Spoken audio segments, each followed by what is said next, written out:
namanya tercatat dalam Al-Quran. Ganti nama je tu, Abu Bakar tercatat dalam Al-Quran. Maka kita tahu peranan Abu Bakar. Itu kita tak nafikan, tuan-tuan. Kita hijrah saja Abu Bakar. Kerana apa? Dia yang menemani Rasulullah daripada Mekah ke Madinah. Pada satu hari, Aisyah radhiyallahu anha, dia tanya suaminya Rasulullah sallallahu alaihi wasallam. Ya, saya dah pernah sebut, saya rasa. Minta maaf kalau saya banyak kali ulang, tuan-tuan. Aisyah tanya apa?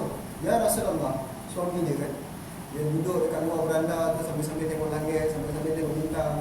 Maka dia tanya, siapakah di antara sahabat kamu yang paling banyak pahala?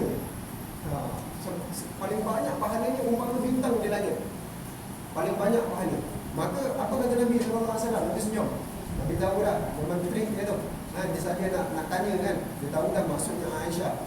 Aisyah ni siapa? Aisyah bintu Abu Bakar. Bapak dia Abu Bakar. Dia saja nak tanya.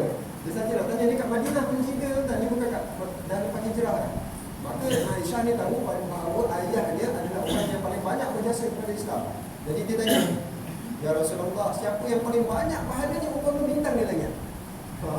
Maka apa kata Nabi SAW? Kalaulah bintang-bintang di langit sebanyak ini, maka Umar lah orangnya. Banyak Aisyah. Takkanlah Umar. Berbanding bapa aku lagi hebat bapa aku. Maka apa kata Nabi SAW? Bagaimana pula dengan bapaku? Kata Aisyah. Bapak mertua kau lah. Bapak mertuanya Nabi SAW adalah Abu Bakar. Maka apa kata Nabi? Kalaulah Abu Bakar, pahalanya sekiranya dicampurkan pahalanya Umar, isterinya, anak-anaknya, keturunannya, tidak menyamai pahalanya Abu Bakar. Satu hari sahaja apabila berada dalam perjalanan hijrah daripada Mekah ke Madinah. Berapa hari Nabi hijrah? 8 hari. Maknanya satu hari pahala hijrahnya Sayyidina Abu Bakar, maka tidak menyamai dengan pahala Abu Bakar. Umar, seluruh keluarga dia. Keseluruhannya tidak menyamai. Hebatnya Sayyidina Umar, tetapi hebat lagi Abu Bakar. Kerana apa tuan-tuan? Setiap nama yang berada atas namanya Islam, saya ni Khairul Zikri, agamanya apa? Islam. Saya sembahyang, saya beribadah. Tuan Haji, Islam, beribadah, berpuasa, haji dan sebagainya, semua atas jasa siapa tuan-tuan? Abu Bakar, yang mana dia lah menyelamatkan Nabi SAW ketika mana dalam gua lagi. Kemudian dipatuk, siapa yang bertanggungjawab ketika itu? Memainkan peranan Abu Bakar. Hebatnya Abu Bakar tuan-tuan. Mana semua pahala semua masuk kepada Abu Bakar. Pahala kita ni semua masuk kepada Abu Bakar kerana dia penyebab.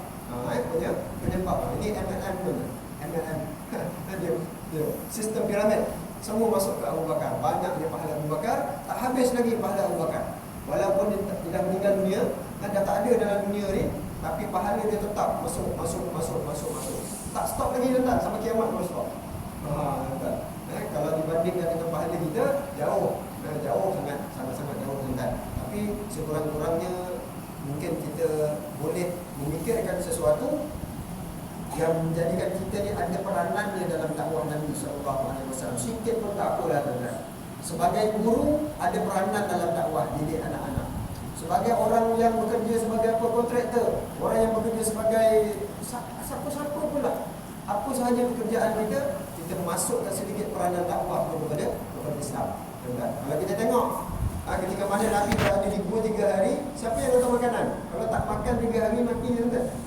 Siapa yang hantar makanan? Anaknya Abu Bakar, Asma binti Abu Bakar. Siapa yang jaga kawasan tuan-tuan? Yang bagi maklumat daripada Mekah pergi ke Gua Sur, Jabal Sur. Pernah pergi Jabal Sur tuan-tuan? Jabal Sur tu boleh naik atas, tapi tak sanggup nak naik. Dia lagi tinggi daripada Gua Hira. Gua Hira tu pernah mencungap, nak naik Jabal Sur lagi tinggi tuan-tuan. Gua ni kecil sahaja. Kalau kita tengok, siapa yang bagi maklumat? Tiap-tiap hari hantar maklumat dan sebagainya. Maka kalau kita tengok, yang menghantar maklumat adalah Abdullah bin Abu Bakar. Sebut nama Abu Bakar tuan-tuan, satu keluarga tuan-tuan. Anaknya Abu Bakar Sayyidatina Aisyah radhiyallahu anha, Abdurrahman bin Abu Bakar. Abdullah bin Abu Bakar main peranan dalam dakwah, hantar makanan dan sebagainya. Dia mata-mata tuan-tuan. Bagian mata-mata, dia bagi tahu apa situasi Mekah sekarang. Okey, sekarang ni kau tak boleh keluar lagi. Orang tengah mencari. Orang tengah mencari 100 ekor unta tuan-tuan. Semua apa gangster-gangster, token-token besar, semuanya tuan-tuan. Semua mencari Nabi sallallahu alaihi wasallam. Maka Jabal Sur ni tadi dia pusing tuan-tuan. Mekah sini, Madinah sini, tapi nak Jabal Sur dekat sini. Boleh bayang? Boleh bayang tuan-tuan sebab apa tak jumpa? Tak jumpa lah tuan-tuan. Kalau sini Batu Pahat, nak pergi daripada Senggarang nak pergi KL. Tuan-tuan, singgah sebentar di Benut. Ada orang kat taman ni, jom kita follow ustaz. Kita follow ustaz. Nak dia nak pergi KL ni. Kita terlambat, kita follow. Dia cari sepanjang jalan tak jumpa. Rupanya dia pergi Benut. Dia lalu tuan-tuan. Kena asam pedas ke apa dia. Lepas tu dia naik ke highway, pergi sana. Jumpa tak tuan-tuan? Tak jumpa. Tetapi disebabkan terlalu ramai yang mencari Nabi, maka ada sebahagian yang jumpa. Antaranya peranan orang lain yang disebutkan sebagai Amir Al-Furaha.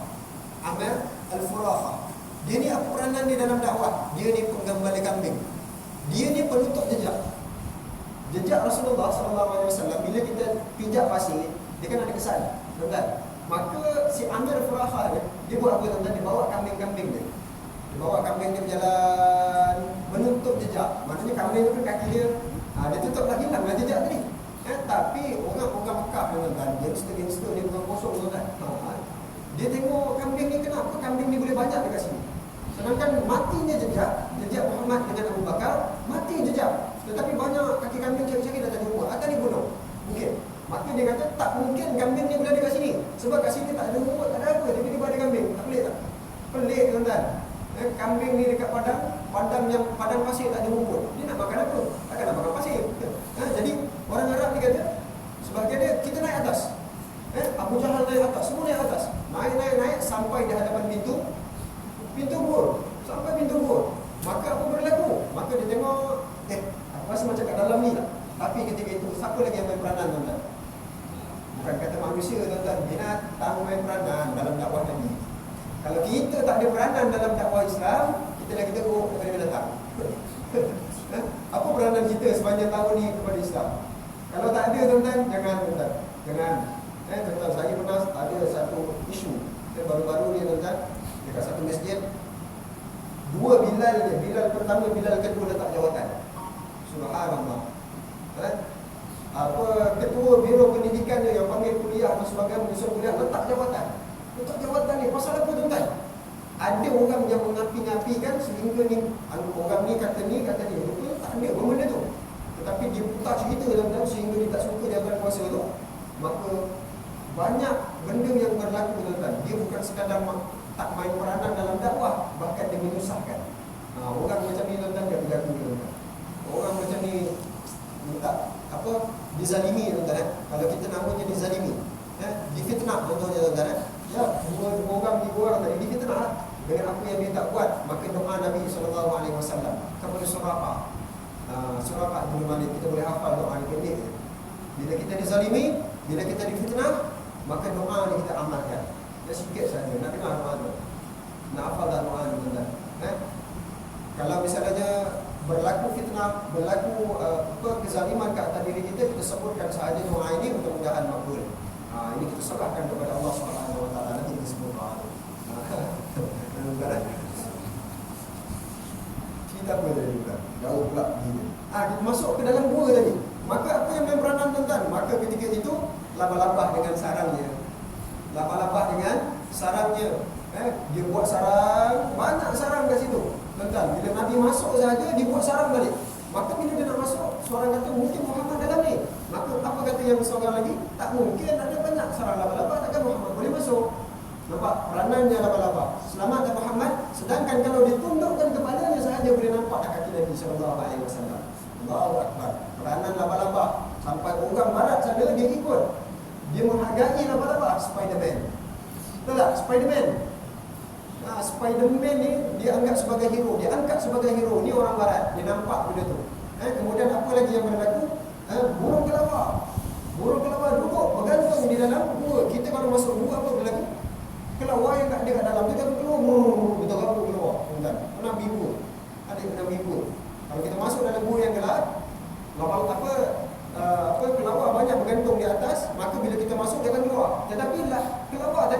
lagi dekat atas bergantung. Walaupun Nabi SAW dengan Abu Bakar masuk dalam dia. Tengok tak? Peranannya kelawar untuk menjaga, menyelamatkan Nabi SAW. Dia tak nak keluar. Sebab apa? Ya, dia punya kelawar tu takkan ada orang dalam ni. Kalau orang masuk, mesti kelawar keluar. Maka selamat lagi Nabi SAW. Kelawar tuan-tuan. Orang barat menghargai juga jadi Batman. Batman, betul tak? Batman tu kelawar tu. Nampak? Tapi orang Melayu, apabila ada seekor binatang yang memberitahu kepada orang-orang kafir tadi bahawa Nabi berada di sini, tapi bunyinya bunyinya macam tu. Tapi orang kafir ni tak faham. Orang dia tak faham apa pun bisinglah cicak ni. Tuan-tuan, kalau kita masuk rumah, apa yang bunyi tuan-tuan? Orang cicak, tuan-tuan. Dia bagi tahu Muhammad kat dalam, Muhammad kat dalam. Nabi faham, Nabi tahu, maka sunat kita guna cicak.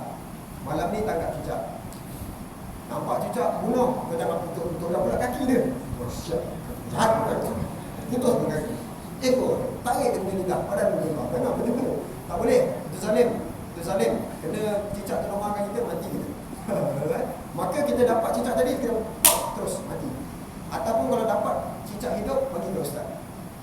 Boleh memancing. Mancing ruan tu, ya Allah.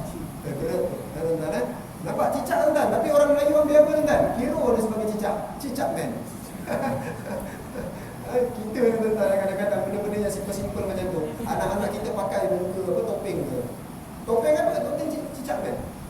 Dia menghargai cicak berbanding Batman. Nak beli topeng Batman ataupun Spiderman. Tengok tuan-tuan. Benda-benda yang kecil pun kadang-kadang dia main peranan tuan-tuan. Main peranan. Siapa lagi tuan-tuan? Merpati. Ketika mana merpati dia buat sarang di hadapan gua tadi. Merpati. Kalau ada satu lagi burung yang kecil tuan-tuan. Apa nama burung saya tak ingat. Tuan-tuan, dia berperanan dalam macam mana ketika mana Nabi Allah Ibrahim AS dibakar. Yang mana apinya, besarnya api yang membakar Nabi Allah Ibrahim, besarnya ketika mana lalu sahaja burung di atas udara yang tinggi, maka mati burung tadi. Nak cerita tinggi tak tinggi, api. Subhanallah. Datang si burung, ada nama burung dia, Allah. Saya lupa. Burung apa nama dia? Dia memang tak mampu nak padamkan api, tetapi dia ambil air sikit, kemudian dia datang dekat api, dia ludah.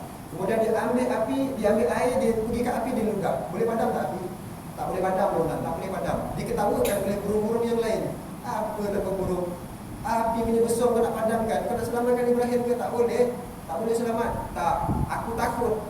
Aku takut nanti di akhirat aku akan dipersoalkan. Apa aku punya tindakan. Adakah sekadar tengok Nabi Allah Ibrahim dibakar tetapi tak ada usaha. Inilah semampu aku ambil seceluk air di paruh dia tu, hembuskan ke air dengan niat untuk padamkan. Boleh padam tak? Tak boleh padam kan? Macam itulah kita kan. Bila kita gerak dengan orang Palestin, tanah haram mereka dirampas, kita nak boikot orang-orang Israel. Memang kalau kita boikot barang Israel takkan miskin kan? Tetapi Allah nak tengok usaha yang kita buat. Ada tak usaha kau nak selamatkan orang Palestin? Ada, ya Allah. Aku boikot sikit-sikit barang-barang ni. Ada barang-barang orang Israel aku boikot. Tengok-tengok barang ni daripada Israel, beli barang daripada Korea. Korea okey sikit kan? Kita suka Korea kan? Beli barang Korea. Beli raket, tak nak beli jenama lain, beli flat Korea. Victor Korea. Jadi tak nak beli yang Israel kan? Kita usahakan, walaupun tak mampu memiskinkan orang-orang Israel, tapi sedikit usaha tu ada. Nampak peranan kita tak? Ada sedikit peranan kita dalam dakwah Nabi SAW.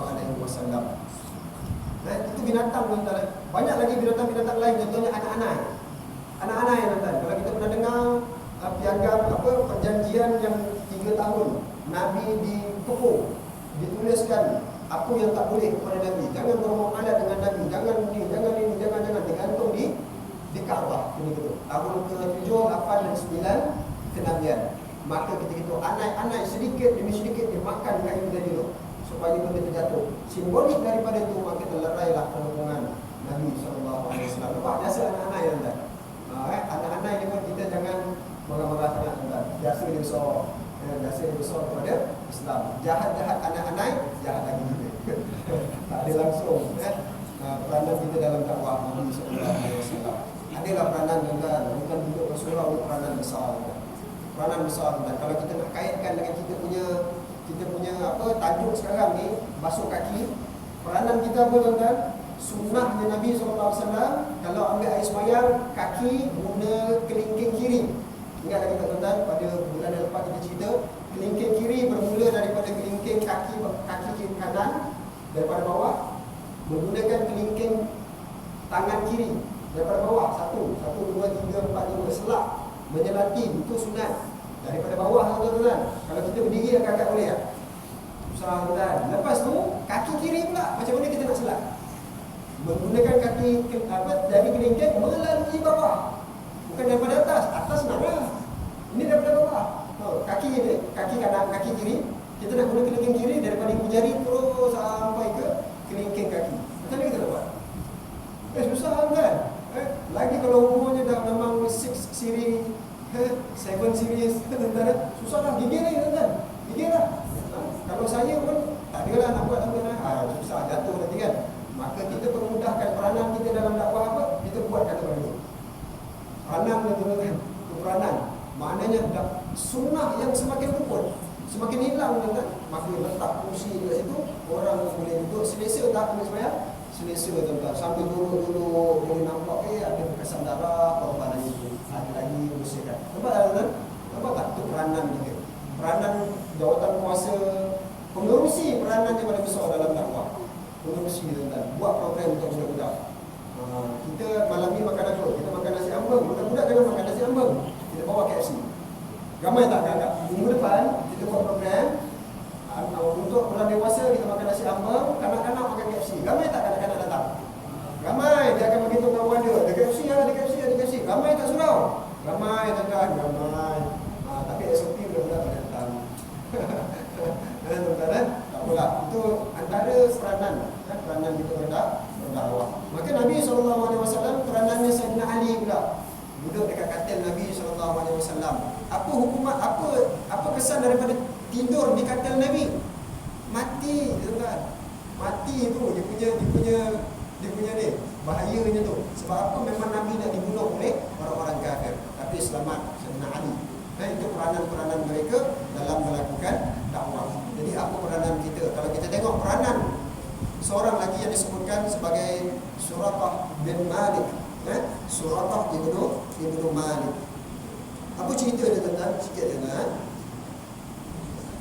Ketika mana Nabi SAW dah keluar daripada Gua Hira, Gua Thur. Dia keluar daripada Gua Thur, dia pusing. Perjalanannya Tariq Mu'rim, perjalanan yang susah. Kalau Nabi ikut jalan yang betul, orang Quraisy boleh dapat tak? Di sepanjang jalan tu tadi, daripada Mekah ke Madinah ni banyak perkampungan tuan-tuan. Bila dia lalu sahaja, orang akan nampak. Orang akan nampak itu Muhammad. Semua orang dah tahu dah. Semua orang dah tahu tentang Muhammad SAW. 3 orang. Siapa dia? Abu Bakar, Nabi SAW dengan seorang lagi, iaitulah orang yang menunjukkan jalan. Siapa nama dia? Uraikah. Nama dia Uraikah, penunjuk jalan. Uraikah ni orang yang sangat mahir dalam jalan. Dulu ni tak ada signboard tuan-tuan. Map, Google Map lagi dah tak ada tuan-tuan. Kita jumpa handset tahun berapa tuan-tuan? 99, 98. Lambat juga kita kan. Dulu Google Map tak ada. Apa semua tak ada tuan-tuan. Tapi digunakan tuan-tuan. Walaqad zayyana as-samaa'a ad-dunya bimasabiha wa ja'alnaha rujuman lisyayatin. Ada 3 fungsi bintang. 3 fungsi bintang. Yang pertama, hiasan langit. Cuba kita keluar malam ni, kita tengok, kita baca ayat surah Al-Mulk. Walaqad zayyana, ya Allah, indah dia. Nampak tak? Allah ciptakan langit ni dengan hiasan. Apa dia? Bintang. Bintang ni tuan-tuan, kalau kita tengok dalam YouTube, dia ada tunjukkan besarnya manusia, kemudian bumi, kemudian bulan, matahari dia makin besar, makin besar, makin besar, makin besar. Ada di kalangan bintang ni sampai bumi tu dah tak nampak. Kecilnya bumi ni tuan-tuan. Bintang tu sangat besar. Pernah tengok tuan-tuan? Saya pernah tengok benda tu, anak murid saya dulu. Subhanallah, kejadian Allah. Apa guna bintang-bintang ni? Antaranya hiasan daripada langit. Kemudian yang kedua, rujuman lisyayatin. Kalau kita ingat ketika mana Nabi balik daripada Taif, berdakwah dekat Taif yang ada padang batu tu, maka Nabi singgah di satu tempat namanya Nakhlah Maka ketika itu Nabi baca Quran, maka ketika itu datang jin dengar Nabi baca Quran. Pasal apa tuan-tuan? Ketika mana jin ini boleh naik ke langit yang ketujuh. Langit yang pertama, ke langit ketujuh sampai ketujuh jauh lagi. Langit yang pertama, dia boleh naik langit pertama, dia dengar apa orang langit bercakap. Esok kemarau, esok orang ni mati, esok orang ni, esok orang ni macam ni. Maka dia pun turun, dia akan bersekongkol dengan manusia-manusia yang tak beriman, bohong orang tuan-tuan. Dia bohong pawang yang guna-guna jin ni, maka dia pun bagi tahu, maka bohong tadi kata apa, besok engkau akan dapat duit yang sekian. Padahal dia dah dengar dekat langit. Maka ketika itu betul besok dapat duit. Lepas tu bohong kata 2 hari lagi hujan takkan turun. Kemarau lah kita. Dia pun bagi tahu orang kampung. Maka betul-betul memang 2 hari lepas tu kemarau. Apa yang berlaku kerana apa? Jin boleh naik ke langit. Tetapi ketika pada Nabi baca Quran, langit tertutup. Langit tertutup. Kalau kita baca surah jin, kan, kenapa jin ni tak boleh naik ke langit lagi? Kerana penghabaran langit dia tak boleh tahu. Maknanya jin dengan kita sama ke tidak? Sama. Kalau sebelumnya Nabi Muhammad SAW sampai ke Taif, jin tadi semua dia boleh tahu. Sebab apa? Jin tu adalah jin Nusaybin, bangsa Nusaybin, jin yang paling ganas, yang asalnya daripada Iraq, tempat lahirnya Nabi Allah Musa alaihissalam. Kalau kita cerita tentang Nabi Musa, apa yang kita gambarkan? Banyaknya mukjizat, betul tak? Banyaknya mukjizat. Pasal apa banyak mukjizat? Pasal banyak ahli sihir. Tongkat jadi ular. Sihir ni kenapa? Kerana jin boleh bersekongkol dengan orang-orang yang tak beriman dengan Allah. Sebab itu Nabi Musa banyak mukjizat. Tapi selepas peristiwa Nabi baca Quran di Nakhlah, maka tertutup langit. Maka sekarang jin dengan kita sama. Dia tak tahu apa berlaku besok. Kalau jin kata besok hujan, dia akan percaya. Kalau tak bomoh sekarang, dia akan percaya. Dia tak boleh, walaupun dia boleh, jin tak boleh. Tetap tak boleh. Hukumnya haram. Tentang dimati Allah. Kemudian kita tengok balik. Kita balik semula kepada Suraqah tadi. Maka dia berjalanlah bertiga tadi. Berjalan sampai di satu tempat. Maka tawaran lumayan 100 ekor benda. Maka duduklah si Suraqah tadi. Nabi lalu di tepi pantai Laut Merah. Tahu tak Laut Merah kan? Laut Merah dan tadi akan gini. Di Mekah. Sini Ethiopia. Apa? Benda nama dia tu. Dia pusing. Nanti dah ada bawah sikit. Tengah-tengah ni Laut Merah kan? Sini Mesir, sini Mekah, sini Palestin, Lebanon, Syria. Kawasan ni tuan-tuan. Maka laut ni tadi Nabi lalu tepi laut. Lalu tepi laut. Maka ketika itu ada sekumpulan pemuda yang tengah duduk bersantai tuan-tuan, sambil-sambil kena teh, sokok, kena shisha, kena vape, sambil-sambil layan-layan. Kemudian datang yang apa? Dia kata Suraqah sendiri yang ceritakan dalam hadis ni. Dia kata ketika aku sedang duduk dalam majlis di kaum aku Bani Mudlaj, tiba-tiba seorang lelaki daripada bangsa aku ni datang. Dia berlari-lari datang tempat kumpulan pemuda tadi yang ada di Suraqah tadi. Dia kata apa? Suraqah, aku nampak ada 3 orang dekat tepi pantai jalan. Aku rasa itulah Muhammad. Jom kita pergi serang. Kita tangkap dia, kita dapat 100 ekor unta. Maka apa kata Suraqah? Suraqah ni bijak orang yang tuan. Dia jahat dan bijak. Maka dia kata apa tuan? Tak. Bukan. Itu bukan Muhammad. Itu bukan Muhammad yang lalu tepi pantai sekarang ni. Jangan dekat sana. Itu bukan Muhammad. Dia pun tak tahu benda je. Tapi dia rasa, dia tengok memang Muhammad ni. Memang 3 orang lah orangnya tuan-tuan. Maka dia kata, itu bukan Muhammad, itu fulan. Ada 3 orang tu kawan aku tadi, dia memang kata nak lalu. Memang betul lah laluan dekat situ. Bukan. Tak apa, duduk. Kita main kera lagi. Main kera apa semua. Jadi yang kawan-kawan dia tadi semua lupa lah. Maka dia kata, aku nak balik lah, ada hal sikit lah. Dia pun balik rumah, dia ambil kuda, dia ambil tombak kan. Rupa-rupanya nak makan seorang tuan-tuan. Kalau misalnya diserang tadi, jom kita pergi. Ambil program apa semua pergi. Dah, kalau misalnya 100 ekor unta bagi berapa orang? Dia tamak sikit tuan-tuan. AP dia tak nak bagi-bagi tuan-tuan, dia nak ambil semua. Dia nak ambil, MBB ni dia nak ambil semua tuan-tuan. Harta ni semua aku yang punya, korang tak boleh ambil. Maka dia pun ambil kuda dia, maka dia ambil tombak, maka dia pun bergerak menuju ke depan pantai mengejar Nabi SAW. Tuan-tuan, nak makan seorang tuan-tuan. Kalau 100 ekor apa unta dia tadi bagi-bagi sikit lah dia dapat. Tapi kalau dia makan seorang tuan-tuan, agak-agak berapa dapat banyak dia dapat. Jadi Suraqah dia pun kejar tuan-tuan. Maka apabila dia start nak pergi ni, baru nak pergi ni, maka dia kata Tiba-tiba kuda apa terboleh? Kuda terboleh. Dia naik kuda.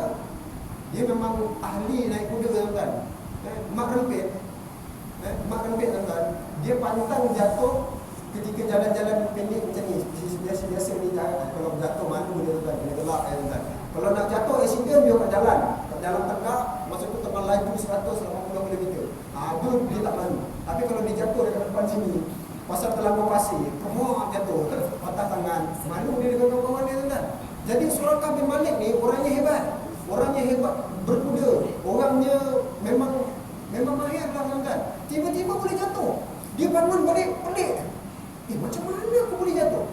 Pelik. Macam mana aku boleh jatuh? Dia pelik, tuan-tuan. Ketika mana itu dia tu yang didatangkan beberapa anak panah. Kemudian dia apa nama dia? Tengok nasihat kan. Apa nama dia? Dia tengoklah. Oh, apa yang dia buat tu? Oh, dia kata memang tak baiklah. Nasib tak boleh melahi dia. Itu yang ada ayat Quran tu kan, buat Azlam tu kan.